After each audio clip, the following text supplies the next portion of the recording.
അങ്ങനെ അവന്തിക അനിയെയും നന്ദുവിനെയും ഒരിക്കലും തമ്മിൽ പിരിക്കാൻ പറ്റില്ല എന്നുള്ളൊരു യാഥാർത്ഥ്യം മനസ്സിലാക്കുകയാണ് കേട്ടോ. അവർ തമ്മിൽ ഒരുമിച്ച് പൊന്മുടിയിൽ പോയി താമസിച്ച വിവരങ്ങളൊക്കെ അവന്തിക അറിയുകയാണ്. ഈ ഒരു കാര്യം മുത്തശ്ശനും ആദർശേട്ടനും നയനീച്ചയും എല്ലാവരും അറിഞ്ഞതായും അനിയെയും നന്ദുവിനെയും ഒരുമിച്ച് ചേർക്കാനാണ് അവരുടെ പ്ലാനിംഗ് എന്നൊക്കെ നമ്മുടെ അവന്തിക മനസ്സിലാക്കുകയാണ്. എന്നോട് വന്ന് ഇവരൊക്കെ അനിയേട്ടനുമായിട്ടുള്ള വിവാഹത്തിൽ നിന്ന് പിന്തിരിയണമെന്ന് ആവശ്യപ്പെടുന്നതിനെക്കാട്ടി മുന്നേ തന്നെ ഞാനൊരു പ്ലാനിങ്ങിലെത്തണം അവന്തിക തീരുമാനിക്കുകയാണ്. അങ്ങനെ അവൾ ഒരു കാര്യം തീരുമാനിച്ചിരിക്കുകയാണ് കേട്ടോ. മുത്തശ്ശനോട് അവൾ അങ്ങോട്ട് ചെന്ന് പറയുന്നുണ്ട്. പക്ഷെ അതൊരു നാടകീയ രംഗം മാത്രമായിരുന്നു. അവന്തിക പറയുന്നുണ്ട്, മുത്തശ്ശൻ അറിഞ്ഞതുപോലെ തന്നെ ഞാനും അറിഞ്ഞു. നന്ദുവും അനിയേട്ടനും ഒരുമിച്ച് താമസിച്ച വിവരങ്ങളൊക്കെ എൻ്റെ ചെവിയിലും എത്തി. അതിപ്പോൾ ഈ നാട്ടിൽ എല്ലായിടത്തും പാട്ടാണ്, അറിയാലോ. നമ്മുടെ ഈ കുടുംബത്തിൽ മാത്രമല്ല അറിഞ്ഞിരിക്കുന്നത്, പുറത്തൊക്കെ അതിൻ്റെ സംസാരമുണ്ട്. അറിയാലോ, നന്ദു ഒരു എസ് ഐ കൂടിയല്ലേ. എന്നിട്ടും അവളിങ്ങനെ ചെയ്തല്ലോ. എന്തായാലും ഇനി അനിയേട്ടൻ്റെ മനസ്സിലേക്ക് ഇടം പിടിക്കാനായിട്ട് ഞാൻ ചെല്ലുന്നില്ല. അനിയേട്ടൻ അവളെ ഇഷ്ടമാണെന്നെങ്കിൽ അവർ തമ്മിലുള്ള വിവാഹം തന്നെ നടക്കട്ടെ. അതുകൊണ്ട് എനിക്കിതിലൊരു പ്രശ്നവും ഇല്ല മുത്തശ്ശൻ എൻ്റെ അടുത്ത് വന്ന് ഇതിനെക്കുറിച്ച് സംസാരിക്കാനിരിക്കുകയാണെന്നൊക്കെ എനിക്കറിയാം. അതുകൊണ്ട് തന്നെ ഞാൻ മുത്തശ്ശനോട് ഇങ്ങോട്ട് വന്ന് സംസാരിച്ചത്. എനിക്ക് അനിയേട്ടനെ വേണ്ട. പക്ഷെ മുത്തശ്ശൻ ഇനി മറ്റൊരു വിവാഹത്തെക്കുറിച്ച് എന്നോട് ഇനി സംസാരിക്കരുത്. അറിയാലോ, നവീനേട്ടനുമായിട്ടുള്ള വിവാഹം ഏകദേശം ഉറപ്പിക്കുന്ന രീതിയിലായപ്പോഴല്ലേ നവീനേട്ടൻ എന്നെ വേണ്ടാന്ന് വെച്ചത്. എന്നിട്ട് മുത്തശ്ശനാണ് അനിയേട്ടനുമായിട്ടുള്ള കല്യാണമൊക്കെ ആലോചിച്ചത്. അപ്പോഴും ഞാൻ എതിർപ്പൊന്നും പറഞ്ഞില്ല. എല്ലാം നിങ്ങളുടെയൊക്കെ ഇഷ്ടം നോക്കിയാണ് ഞാൻ ഇതുവരെ സമ്മതം മൂളിയത്. പക്ഷെ ഇനിയും എന്നെ മറ്റൊരു വിവാഹത്തിന് നിർബന്ധിക്കരുതെന്നും പറഞ്ഞിട്ട് കരഞ്ഞുകൊണ്ട് മുറിയിലേക്ക് കയറി പോവുകയാണ് കേട്ടോ. മുത്തശ്ശനാണെങ്കിൽ അവന്തികയുടെ സങ്കടം സഹിക്കാനാവാതെ മുത്തശ്ശിയോട് ഈ ഒരു വിവരം പറഞ്ഞ് വിഷമിച്ചിങ്ങനെ ഇരിക്കുന്നുണ്ട്. അവന്തിക മുറിയിലിരുന്ന് ചിന്തിച്ചു കൂട്ടുകയാണ്. എങ്ങനെയെങ്കിലും എനിക്ക് അനിയേട്ടനെ സ്വന്തമാക്കണം. അതിന് ഇപ്പോൾ നടുവിൽ നിൽക്കുന്നത് ആ നന്ദു മാത്രമാണ്. മുത്തശ്ശൻ എന്താ വിചാരിച്ചത്? ഞാൻ അങ്ങനെ കരഞ്ഞുകൊണ്ട് പോയി കളയുമെന്നോ? ഒരിക്കലുമില്ല. ഞാൻ ആഗ്രഹിച്ചതെല്ലാം ഇതുവരെ സ്വന്തമാക്കിയിട്ടേ ഉള്ളൂ. നവീനേട്ടനെ എന്നെയും ഒന്നിപ്പിക്കാനായിട്ട് എല്ലാവരും നോക്കിയതാ. നവീനേട്ടൻ എന്നെ വേണ്ടാന്ന് വെച്ചു. ഞാനതങ്ങ് സമ്മതിച്ച് തരികയും ചെയ്തു. പക്ഷേ അനിയേട്ടനെ അങ്ങനെ വിട്ടുകൊടുക്കാൻ ഞാൻ തയ്യാറല്ല. കാരണം ഈ അനന്തപുരി തറവാട്ടിലെ ഒരാളാണ് അനിയേട്ടൻ. അങ്ങനെ ആകുമ്പോൾ എനിക്ക് അനിയേട്ടനെ സ്വന്തമാക്കിയാലേ പറ്റത്തുള്ളൂ. എങ്കിൽ മാത്രമേ ഞാനും എൻ്റെ അച്ഛനും വിചാരിച്ചിട്ടുള്ള കാര്യങ്ങളെല്ലാം നടക്കുകയുള്ളൂ. അവന്തിക അങ്ങനെ അനിയെ സ്വന്തമാക്കാനുള്ള ഒരു പ്ലാനിങ് ആലോചിച്ചുകൊണ്ടിരിക്കാൻ കേട്ടോ. അവളുടനെ തന്നെ നാഗേന്ദ്രന് ഫോൺ ചെയ്തിട്ട് പറയുന്നുണ്ട്, അച്ഛൻ ഇതുവരെ എന്നെ വിളിക്കാതിരുന്നത് എന്താണെന്നൊക്കെ എനിക്ക് മനസ്സിലായി. എന്നെ വിഷമിപ്പിക്കേണ്ടെന്ന് വിചാരിച്ചിട്ടല്ലേ. പക്ഷെ ഞാൻ എല്ലാ കാര്യങ്ങളും അറിഞ്ഞു. ഇപ്പോൾ ഞാനൊരു കാര്യം തീരുമാനിച്ചിരിക്കുകയാണ്. അച്ഛാ, ഞാൻ അനിയേട്ടൻ്റെ വിവാഹം ചെയ്യുക തന്നെ ചെയ്യും എന്ന് പറയാനിട്ടോ. നാഗേന്ദ്രൻ അപ്പോൾ പറയുന്നുണ്ട്, മോളെ അതിനി എങ്ങനെ സാധിക്കും? നീയല്ല ഇപ്പോൾ പറഞ്ഞത് മുത്തശ്ശനോട് ചെന്ന് നീ കാര്യങ്ങളൊക്കെ പറഞ്ഞു, അനിയേട്ടനെ നിനക്ക് വേണ്ടാന്നൊക്കെ പറഞ്ഞെന്ന്. ഇനിയിപ്പോൾ എങ്ങനെ നടക്കാനാണ് നിങ്ങളുടെ കാര്യം? ആദർശം നയനയൊക്കെ അവർക്കിപ്പോൾ സപ്പോർട്ടല്ലേ. കൂടാതെ നവ്യയും ഇതിന് പുറകെ ഉണ്ടെന്ന് എനിക്കൊരു സംശയം ഇല്ലാതില്ല. അവൾ ആദ്യം മുതലേ അവർക്ക് സപ്പോർട്ടാണെന്ന് തന്നെയാണ് എനിക്ക് തോന്നിയിട്ടുള്ളത്.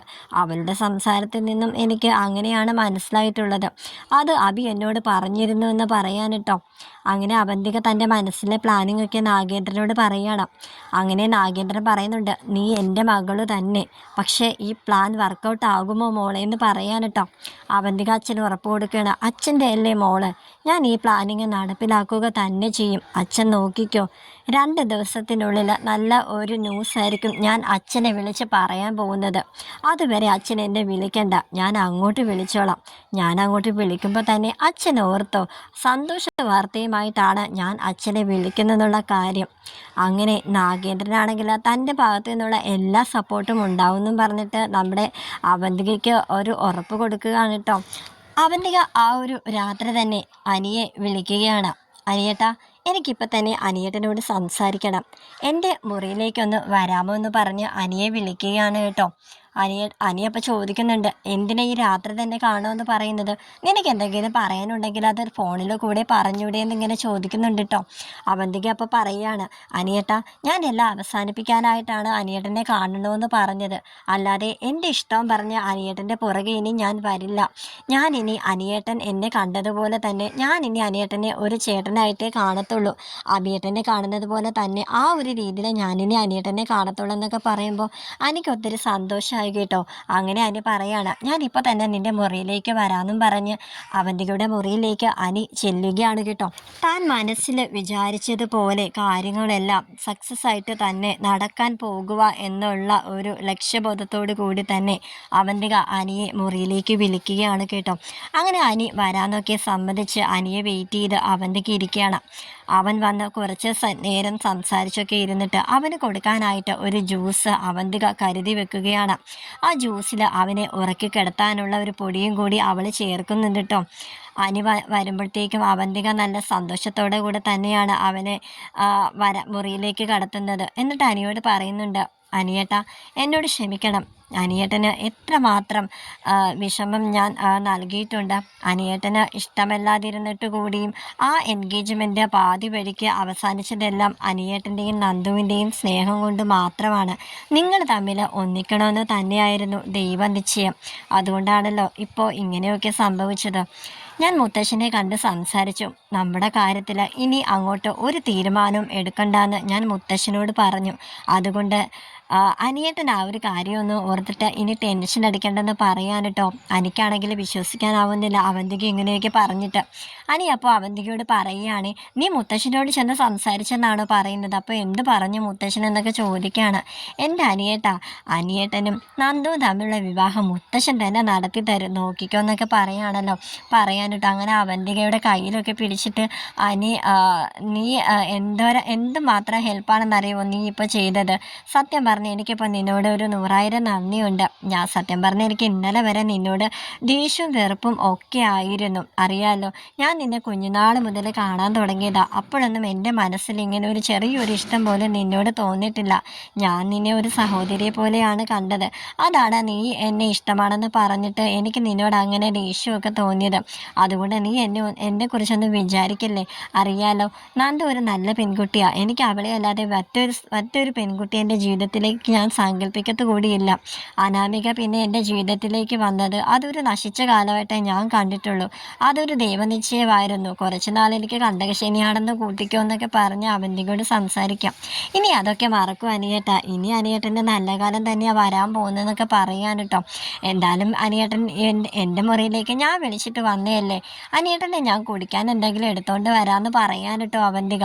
അപ്പോൾ അനി പറയുന്നുണ്ട്, വേണ്ട, ഞാനിപ്പോൾ കിടക്കാനായിട്ട് പോവാ, ഇപ്പോൾ കുടിക്കാനായിട്ട് ഒന്നും വേണ്ടെന്ന് പറയുമ്പോഴത്തേക്കും എൻ്റെ ഒരു സന്തോഷത്തിന് എന്തെങ്കിലും കുടിക്കണമെന്നിങ്ങനെ പറഞ്ഞിട്ട് അവൾ അടുക്കളയിൽ പോയി അവൾ നേരത്തെ തന്നെ കരുതി വെച്ച ആ പൊടി ചേർത്ത് ജ്യൂസ് കൊണ്ടുവരികയാണ് കേട്ടോ.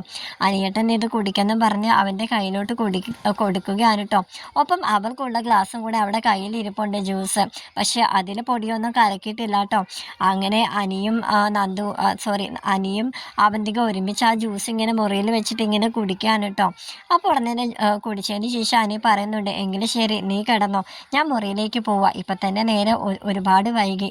ഞാനീ ഒരു സന്തോഷ വാർത്ത നന്ദുവിനെ വിളിച്ച് അറിയിക്കട്ടെ. അവൾ ഒത്തിരി ഹാപ്പിയാകും. ഇനി എങ്ങനെയെങ്കിലും അവളുടെ അമ്മേനെയും അച്ഛനെയും കൂടി കാര്യങ്ങളൊക്കെ പറഞ്ഞ് സെറ്റാക്കി കഴിഞ്ഞാൽ എല്ലാം ഓക്കെ ആകും. എന്നാലും മുത്തശ്ശൻ പറഞ്ഞാൽ പിന്നെ അവർക്ക് എതിർപ്പൊന്നും അവർ പറയുകയില്ല. ഞാൻ ഭയങ്കര ഹാപ്പിയാണ്, ഞാൻ മുറിയിലേക്ക് ചെല്ലട്ടെ എന്നിങ്ങനെ പറയുമ്പോഴത്തേക്കും അനി ചെറുതായിട്ടൊരു തലവേദന ഫീൽ ചെയ്യുന്നത് പോലെ പറയുന്നുണ്ട് കേട്ടോ അവന്തികയോട്. അവന്തികയാണെങ്കിൽ, അയ്യോ അനിയേട്ട എന്തു പറ്റിയെന്ന് ഇങ്ങനെ ചോദിക്കാനുണ്ട്. അറിയില്ല, ഇത്ര നേരം ഒരു കുഴപ്പമില്ലായിരുന്നു, എനിക്കെന്തോ തല കറങ്ങുന്ന പോലെയൊക്കെ തോന്നുന്നു എന്ന് പറയാൻ കേട്ടോ. അവന്തികയാണെങ്കിൽ അനിയെ പിടിച്ച് തൻ്റെ ബെഡിൽ കിടത്തുകയാണ്. അനിയേട്ടൻ ഇവിടെ ഇരിക്കുമെന്ന് പറയാൻ കേട്ടോ.